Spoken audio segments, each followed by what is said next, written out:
Tuhanlah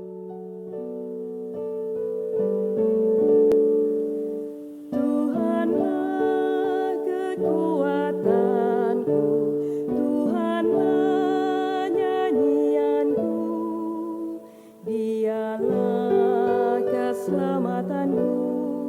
Jikalau Dia di pihakku, terhadap siapakah ku gentar? Tuhanlah kekuatanku, Tuhanlah nyanyianku, Dialah keselamatanku. Jikalau Dia di pihakku, terhadap siapakah ku gentar? Tuhanlah kekuatanku, Tuhanlah nyanyianku, Dialah keselamatanku. Jikalau Dia di pihakku, terhadap siapakah ku gentar? Tuhanlah kekuatanku, Tuhanlah nyanyianku, Dialah keselamatanku. Jikalau Dia di pihakku, terhadap siapakah ku gentar?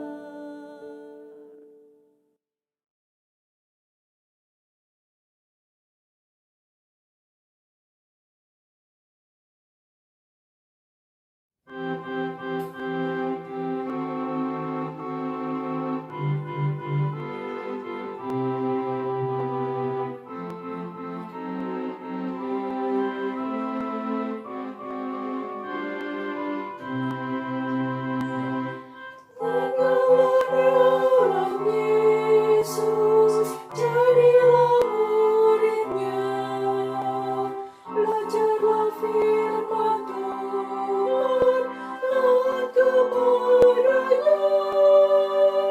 Tinggallah dalam Yesus, andalkan kuasa-Nya. Dialah pokok yang benar, kitalah rantingnya. Kita sebagai ranting pasti berbuahlah, asal dengan setia tinggal di dalamnya.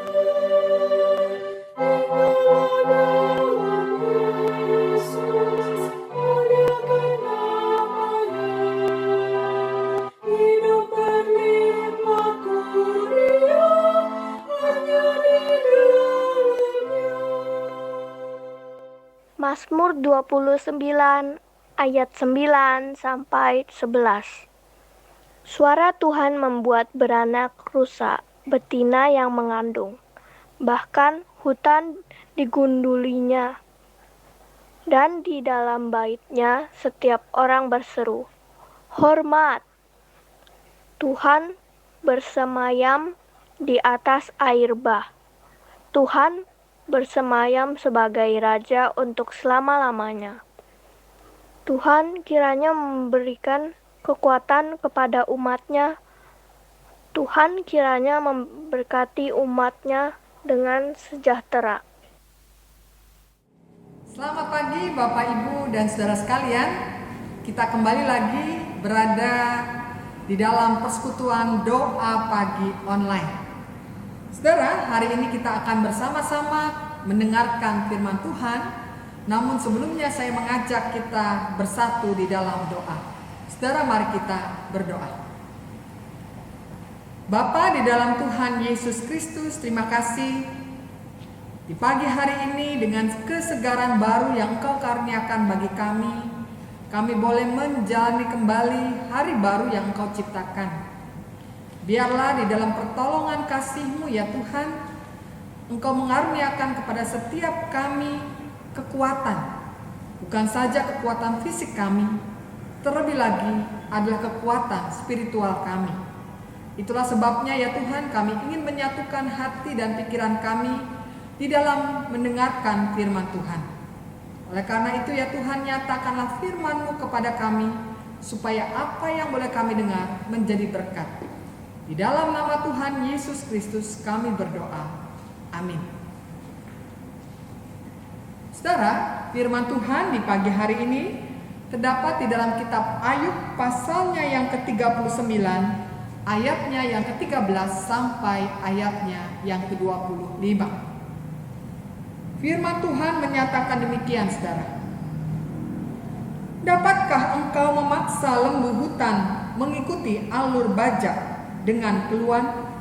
Atau apakah ia akan menyisir tanah lembah mengikuti engkau? Percayakah engkau kepadanya karena kekuatannya sangat besar? Atau kau serahkankah kepadanya pekerjaanmu yang berat? Apakah engkau menaruh kepercayaan kepadanya bahwa ia akan membawa pulang hasil tanahmu dan mengumpulkannya di tempat pengirikanmu? Dengan riang sayap burung unta berkepak-kepak, tetapi apakah kepak dan bulu itu menaruh kasih sayang? Sebab telurnya ditinggalkannya di tanah dan dibiarkannya menjadi panas di dalam pasir. Tetapi lupa bahwa telur itu dapat terpijak kaki dan diinjak-injak oleh binatang-binatang liar. Ia memperlakukan anak-anaknya dengan keras, seolah-olah bukan anaknya sendiri. Ia tidak peduli kalau jerih payahnya sia-sia. Karena Allah tidak memberikannya hikmat dan tidak membagikan pengertian kepadanya. Apabila ia dengan megah mengepakkan sayapnya, maka ia menertawakan kuda dan penunggangnya. Engkaukah yang memberi tenaga kepada kuda? Engkaukah yang mengenakan surat kepada tengkuknya? Engkaukah yang membuat dia melompat seperti belalang? Ringkiknya yang dahsyat mengerikan. Ia menggaruk tanah lembah dengan gembira. Dengan kekuatan ia maju menghadapi senjata. Kedahsyatan ditertawakannya. Ia tidak pernah kecut hati dan ia pantang mundur menghadapi pedang. Saudara, sampai demikian pembacaan kita. Yang berbahagia adalah kita yang mendengarkan firman Tuhan serta memeliharanya di dalam kehidupan sehari-hari. Haleluya. Saudara, kalau tadi kita memperhatikan bersama-sama pembacaan Alkitab kita, maka kita tahu bahwa kita berjumpa dengan sosok Ayub. Siapa Ayub? Tentu kita semua tahu. Dia adalah seorang saleh yang di dalam kesalehannya ternyata menderita. Satu pertanyaan yang selalu muncul dalam sepanjang sejarah manusia. Mengapa orang-orang saleh justru menderita?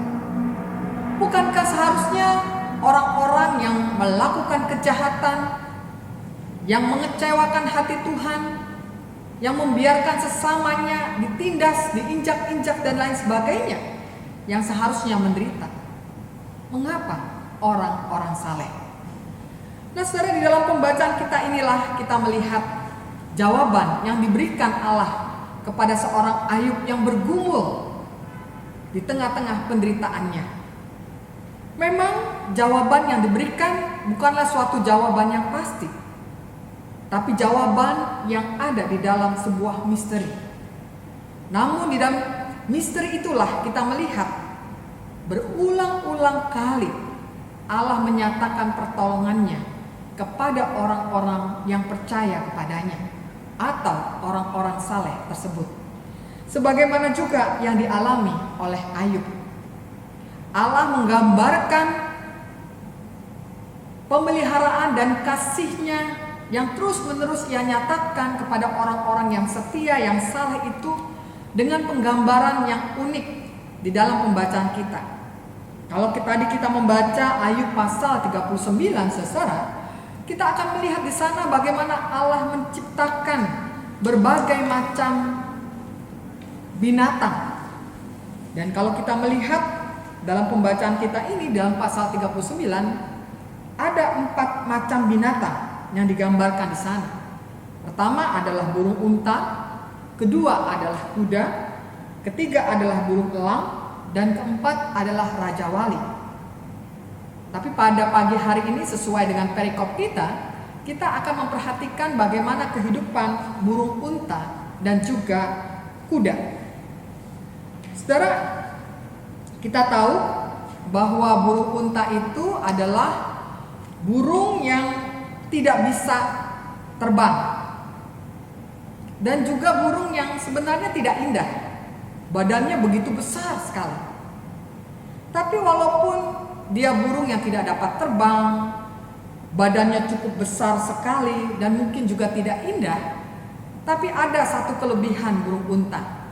Apa itu? Burung unta itu kalau dia berlari, dia cepat sekali, saudara. Dan mungkin ini yang banyak orang tidak tahu tentang kehidupan burung unta. Bagaimana burung unta itu membesarkan anak-anaknya. Jadi ketika burung unta itu bertelur, saudara, yang pasti telurnya itu dia tidak letakkan di atas pohon. Di mana dia meletakkan telur itu? Dia meletakkannya itu justru di bawah pasir. Di bawah pasir yang kita tahu bahwa pasir di padang gurun itu kan sangat panas sekali. Jadi bayangkan ya saudara, telur burung unta itu diletakkan di bawah pasir yang sangat panas. Dan bukan hanya itu, telur unta itu karena dia ada di pasir, tidak heran kalau telur burung itu bisa terpijak kaki binatang-binatang besar, binatang-binatang buas dan lain sebagainya.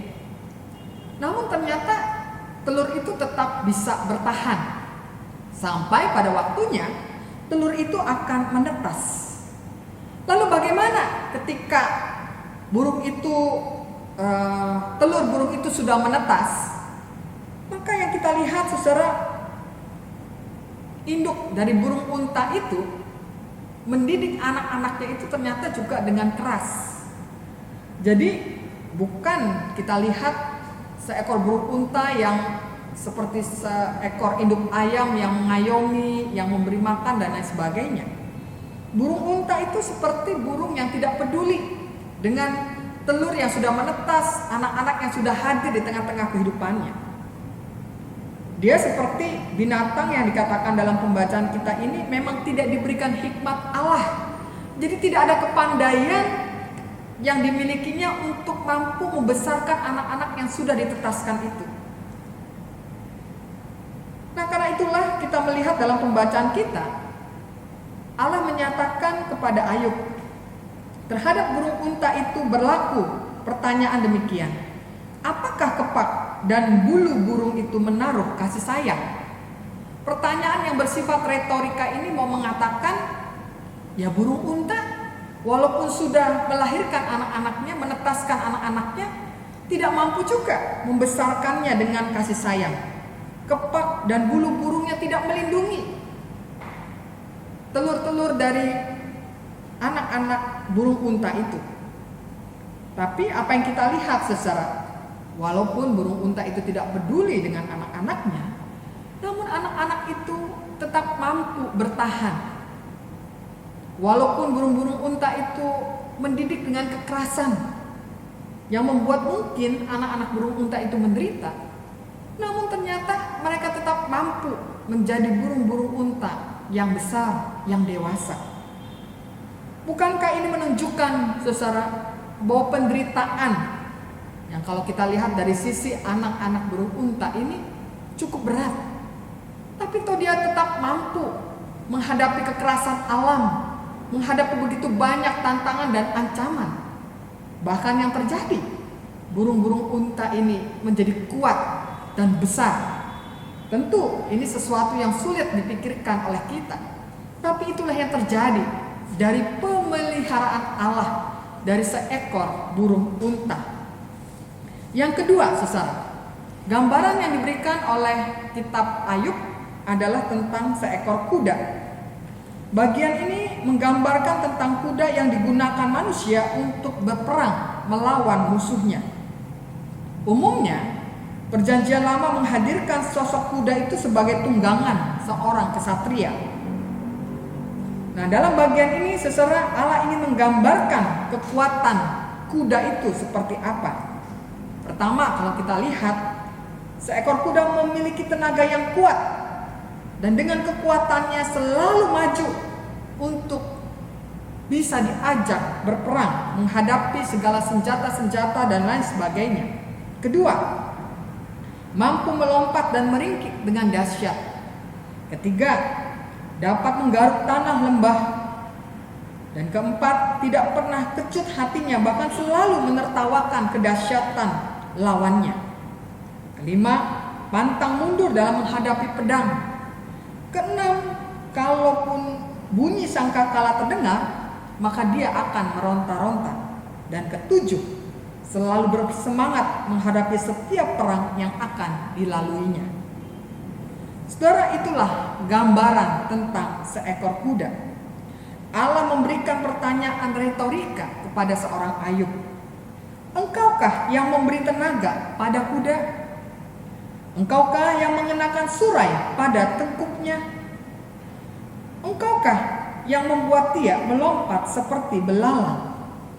Saudara, mari kita perhatikan. Ketiga pertanyaan ini sebenarnya mewakili ketiga kekuatan yang dimiliki oleh seekor kuda. Apa itu? Pertama, kekuatan atau tenaga. Kedua, adalah keindahan seperti surai tadi. Dan ketiga adalah kegagahan atau melompat. Nah, saudara, ketiga kekuatan ini adalah kekuatan yang dimiliki oleh seekor kuda yang dipandang layak, yang bisa dipakai untuk berperang. Dan Ayub sebagai seorang manusia ciptaan Tuhan sebenarnya memiliki kekuatan itu. Baik kekuatan tenaga, baik itu keindahan maupun juga kegagahan yang dimilikinya. Nah, gambaran tentang ini saudara mau mengingatkan Ayub bagaimana Allah sebenarnya memenuhi apa yang diperlukan seorang manusia seperti Ayub. Di tengah-tengah penderitaan dan kesengsaraannya, Allah tahu apa yang dibutuhkan oleh Ayub. Saudara, saya tahu siapapun yang tahu bahwa di hadapannya ada penderitaan, mungkin mereka akan lari, mereka akan menjauh dari penderitaan itu. Tapi apa yang dipelajari dari orang yang lari dari kenyataan? Orang-orang yang melarikan diri dari penderitaan, dia tidak akan mampu memaknai hidupnya. Dia tidak akan mengerti panggilannya sebagai seorang manusia. Seekor kuda saja Tuhan perlengkapi dengan segala kebutuhannya, baik itu kekuatan tenaga, baik itu keindahannya maupun juga kegagahannya, untuk menjalani kehidupan ini di tengah-tengah penderitaannya. Nah, apalagi manusia, tentu Allah akan melengkapi segala yang dibutuhkannya. Jadi, apa yang kita harus takuti dengan penderitaan ini? Bukan berarti juga kita petenteng terhadap penderitaan atau mau mati konyol dengan penderitaan. Bukan, saudara. Tetapi bagaimana di balik segala penderitaan apapun yang saudara dan saya alami, kita belajar pemaknaan hidup. Bagaimana di tengah-tengah penderitaan itu Allah turut bekerja, campur tangan, memelihara kehidupan kita. Ada begitu banyak saudara yang kalau kita perhatikan dalam perjalanan hidup kita, yang mungkin kadang kita mengatakan, Tuhan, masih mampukah saya bertahan? Masih kuatkah kaki ini berdiri? Masih mampukah tangan ini bekerja? Ketika begitu banyak persoalan hidup, entah sakit penyakit, entah persoalan di dalam keluarga yang seakan-akan tidak pernah ada selesai-selesainya, ataupun juga ketakutan kita tentang masalah ekonomi yang kita tahu sekarang di dalam masa pandemi ini, kita bukan saja terancam dengan ancaman virus COVID-19, tapi juga ancaman tentang kehidupan ini. Saudara, tentu kalau kita melihat ini sebagai penderitaan yang besar, maka kita tidak akan mampu. Tapi mari pandang saudara, binatang-binatang ciptaan Tuhan yang di dalam kelemahan mereka, keterbatasan mereka, ketidakberdayaan mereka pun Allah pelihara. Nah, bagaimana dengan kita? Bukankah saudara dan saya adalah anak-anak Tuhan yang sudah ditebus oleh darah Kristus? Bukankah kita sudah dimenangkan oleh kebangkitan Kristus? Karena itulah, mari kita bersama-sama di dalam kekuatan Allah menjalani setiap penderitaan ini, bukan dengan ketakutan, bukan dengan ketidakberdayaan, tapi dengan keberserahan penuh kepada Tuhan. Sebab Dia yang mencipta, Dia juga yang akan memelihara kita. Amin. Kami datang kepadamu pada saat ini, mengucap syukur untuk hari baru yang Engkau sediakan bagi kami untuk melaksanakan seluruh aktivitas kami. Di dalam rangkaian doa syafaat ini kami ingin berdoa bagi kebijakan pemerintah terkait dengan kehidupan new normal. Kami berdoa agar masyarakat boleh bersungguh-sungguh dalam mendisiplinkan diri, melakukan protokol kesehatan dengan pola hidup bersih dan sehat, sehingga kami juga boleh mengalami penurunan penularan COVID-19. Dan apabila kami juga beraktivitas di luar rumah, Tuhan kiranya lindungi kami ketika kami bekerja atau berbisnis, ketika kami bersekolah atau berkuliah, atau ketika nanti pada satu saat kami akan kembali beribadah di gedung gereja. Padamu kami memohon. Saat ini juga kami ingin berdoa untuk para medis di dalam melaksanakan tugas mulia mereka. Biarlah mereka juga terlindungi dari resiko penularan, demikian juga keluarganya. Padamu kami memohon. Kami berdoa saat ini juga untuk aparat keamanan agar terus menghadirkan rasa aman bagi seluruh masyarakat dan mampu menjaga keutuhan NKRI dari kelompok-kelompok yang dapat memanfaatkan situasi di masa sulit ini. Padamu kami memohon. Kami berdoa saat ini untuk penyaluran bantuan kepada masyarakat kurang mampu agar benar-benar tepat sasaran, dan kami juga berdoa untuk para pengusaha mampu mengelola usahanya sedemikian rupa agar memiliki daya tahan dalam mencegah gelombang PHK. Padamu kami memohon. Ya Tuhan, kami juga berdoa bagi ibadah-ibadah online atau streaming yang dilaksanakan oleh majelis jemaat dan juga multimedia, dan juga orang-orang yang terlibat di dalamnya, agar apa yang ditayangkan dan pesan-pesan khotbah yang disampaikan dapat menguatkan iman umat dan mampu bertahan di masa-masa sulit pandemi ini. Padamu kami memohon.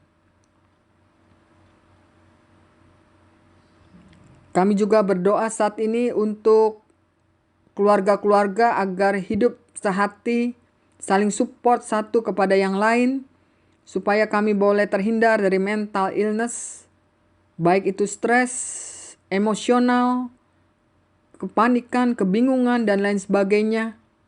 Dan kami boleh tetap memiliki semangat, terutama bagi anak-anak kami yang masih belajar secara online. Padamu kami memohon.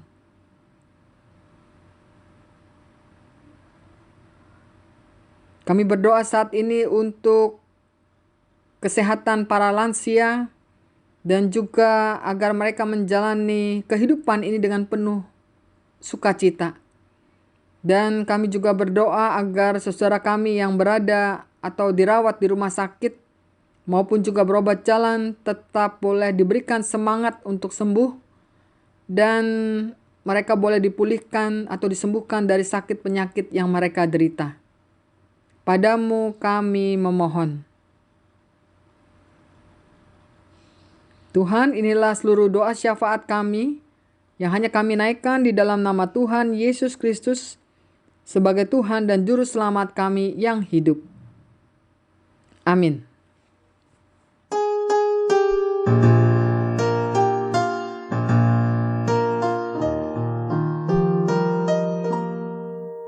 Kasih Tuhan